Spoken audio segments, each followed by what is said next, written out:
Kirsten Dunst is an actress who got a taste of fame in her youth.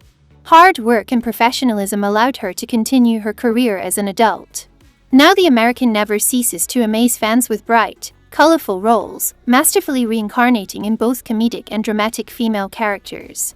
For the role of Kirsten is ready for exhausting training and learning new tricks, but always refuses to change weight.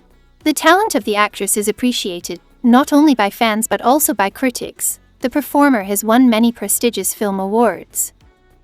Childhood and youth. Kirsten Caroline Dunst was born in the American state of New Jersey in April 1982. 4 years later, the family had a son, Christian. His father, Klaus Hermann Dunst, served in a medical company, and his mother, Ines Caroline Ruprecht, was a creative person. After her career as a flight attendant at Lufthansa Airlines, she painted pictures and owned a small art gallery. Both of her parents were from Germany. Her mother also had Swedish roots. That's why her daughter learned German as a second mother tongue from an early age. Dunst's cinematic biography started in early childhood. Kirsten's mother in her youth wanted to act in films, but her career did not succeed, so the woman engaged in the promotion of her daughter. From the age of 3, Kirsten worked as a child model, starred in shows and commercials. Ines and her child traveled daily to New York for castings and shootings, which caused a rift with her husband. Soon commercials were replaced by movies. Kirsten made her first movie appearance at age 6, getting a cameo in Woody Allen's New York Stories. Ines decided that in order to develop her daughter's career, she needed to move closer to Hollywood. There she went with the children without her husband. A few years later, the spouses officially divorced. Moving Kirsten to Los Angeles, of course, benefited her career. Since 1989, an aspiring actress conquered more and more heights.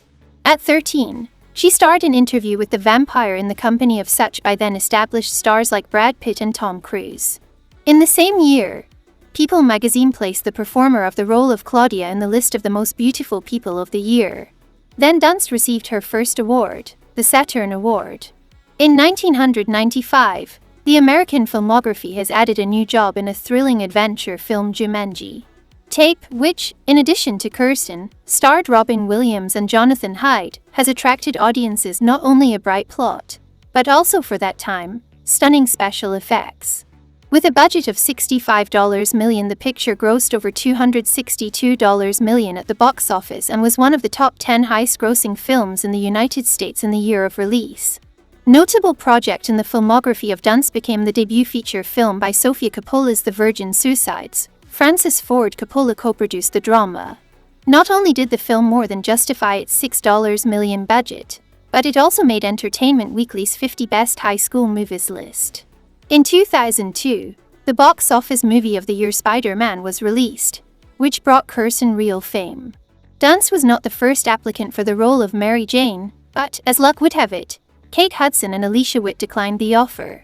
The actress almost ended up above her savior and superhero played by Tobey Maguire. But that didn't stop the artists from creating one of the most memorable romantic couples on screen. For the famous kiss scene in the rain, the actor had to hang upside down for a long time, but this suffering as well as the powerful special effects were worth the picture nominated for an Oscar. The commercial success of the picture, which grossed nearly $822 million, allowed for the release of 2 sequels. On the set of the last part of the trilogy, Dunst herself sang 2 songs that her character.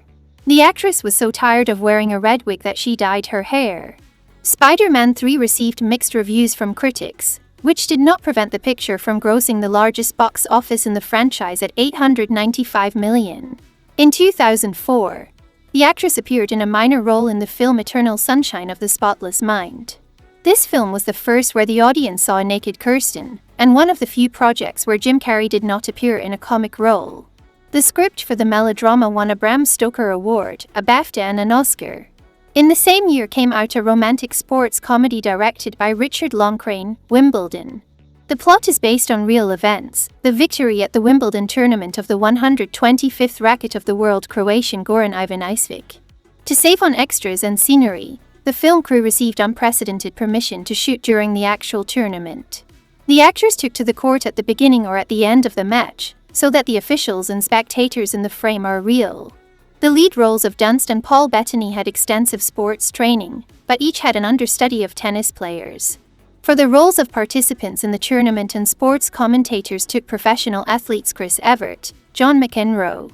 Another joint project of Dunst and Sofia Coppola was a historical melodrama, Marie Antoinette. Kirsten embodied the image of the Queen of France in all episodes of both youth and maturity. Luxury outfits, Manolo Blahnik shoes, cakes from French confectionery La Durée and shooting in Versailles increased the production budget up to $40 million, but at the box office the expenses were justified. The total box office was almost $61 million, and the costumes in the biographical drama won an Oscar. The melodramatic thriller All Good Things introduced viewers to the original acting duo of Kirsten and Ryan Gosling. According to the script, Gosling's character, a mentally unstable man, in one scene had to pull her lover's hair hard. Ryan sought to play realistic, but after filming the artist tormented remorse, and the next day he sent Dunst a bouquet of flowers as an apology. One of the brightest in the career of the American became a film project Lars von Trier Melancholia. In the melodrama with elements of fantasy, scandalously famous Danish director gathered a brilliant cast.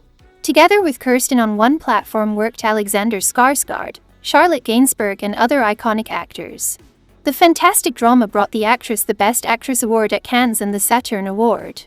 In May 2016, the press learned that Dunst was going to make her directorial debut, began work on the film The Bell Jar, but left the project 3 years later.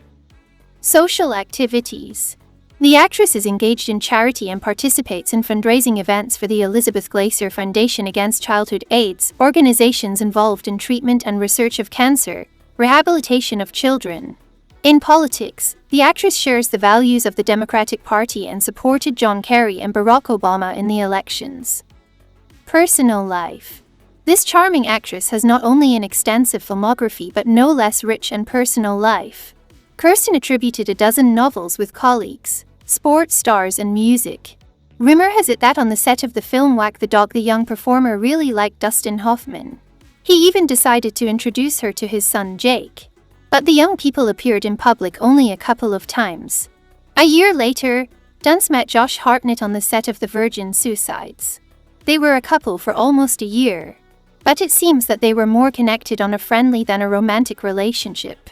In 2001, there was talk of an affair between the actress and Jake Gyllenhaal. Then the beauty was seen in the company of actor Ben Foster and lead singer of Phantom Planet Alex Greenwald. A couple of times journalists were lucky enough to photograph Kirsten and Alex kissing. But on this affair Windy Beauty soon put a period, because Greenwald was replaced by a colleague Tobey Maguire, with whom Dunst played in Spider-Man. In 2012, the American started dating colleague Garrett Hedlund. But in the spring of 2016, the couple announced their breakup. Kirsten was not alone for a long time.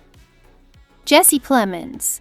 In the same year, paparazzi learned that the actress began an affair with fellow Fargo TV series Jesse Plemons. The actors played lovers in the second season of the project and brought the warm relationship to life. Subsequently, the young people confirmed that they are a couple and also announced their engagement.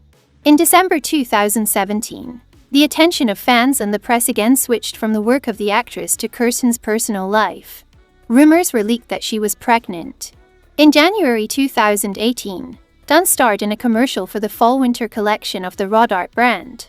In the pictures, the mother-to-be did not hide her rounded belly, and the flying pink dress only emphasized her condition. On May 3, 2018, the performer gave birth to her firstborn son, Anis Howard Plemons, by Jesse. And in March 2021, Kirsten surprised everyone with the news of a second pregnancy. The actress did it again in an original way, appearing on the cover of W magazine in a white lace dress, which fit the rounded figure. On her Instagram account, the performer also posted a photo in a beautiful position. In July 2022, it became known that Plemons officially became Kirsten's husband. The wedding took place at the Jamaican resort of Ocho Rios. Kirsten Dunst now. The British abuser drama The Power of the Dog, starring Benedict Cumberbatch, also starred Frances Conroy and Thomasin McKenzie, while Dunst herself and her husband Jesse Plemons played newlyweds. According to such publications as IndieWire, The Guardian and Time, the picture was the best film of the year. In 2022, the project received 12 nominations for Oscar, beating all competitors by this indicator. In the Best Supporting Actress category, Kirsten lost to Ariana DeBose with her melodrama West Side Story.